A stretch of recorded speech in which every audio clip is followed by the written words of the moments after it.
اكشن.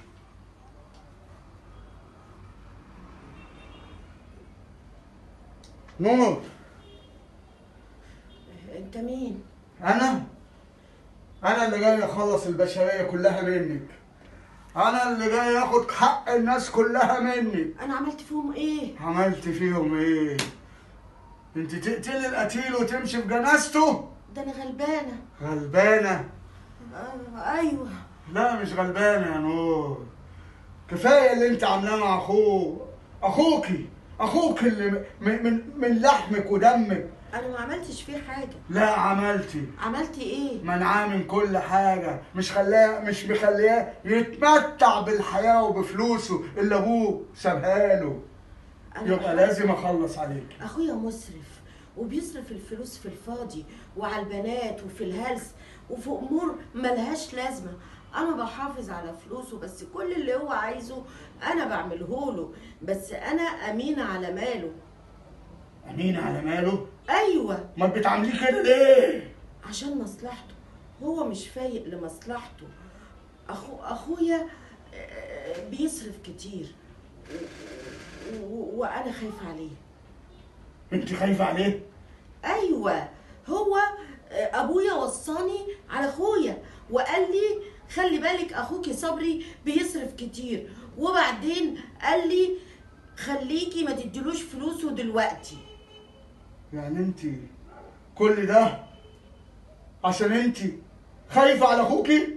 ايوه طبعا خايفه على اخويا، امال ايه، ده الاخ سند، بس نفسي ربنا يهديه ونفسي يعرف ان انا قلبي على مصلحته، مش واخده فلوسه ليا ولا حاجه، لا بالعكس ده انا اديله من فلوسي لو هو مشي صح.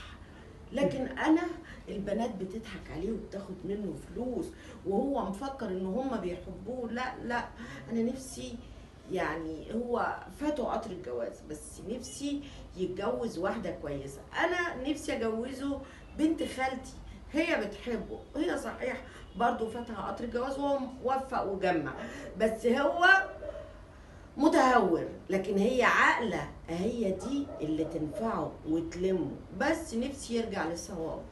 يعني انت بتحبي صبري؟ ايوه بحبه.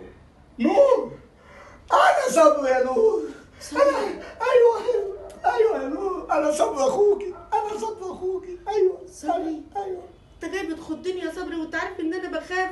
انا ما كنتش اعرف ان انت بتحبيني، سامحيني. لا طبعا بحبك سامحيني وبخاف عليك. سامحيني. ما انت كنت عايز تخلص عليا. سامحيني، الشيطان هو اللي وزني. سامحيني يا اختي، سامحيني. الشيطان يوزك تقتل اختك؟ سامحيني. وهون عليك يا اخويا. سامحيني يا اختي. مسامحاك، انا بعتبر نفسي اختك وامك وكل حاجه. انا بخاف عليك يا صبري وعايزاك تمشي بما يرضي الله علشان ربنا يكرمك يا حبيبي، وبنت مفيش واحده راضيه تتجوزك لان انت ماشيك مش كويس، ولكن بنت خالتك بتحبك، نفسي ان ربنا يهديك وتتجوزها. حاضر اسمع كلامي. خلاص اتجوزها. موافق. الشقه جاهزه والعفش والشبكه واعمل لك احلى فرح. بتعرفي زغرتي؟ اه بعرف ازغرط. زغرتي. مبروك. بقى انت كنت عايز تقتلني؟ لا خلاص تبت.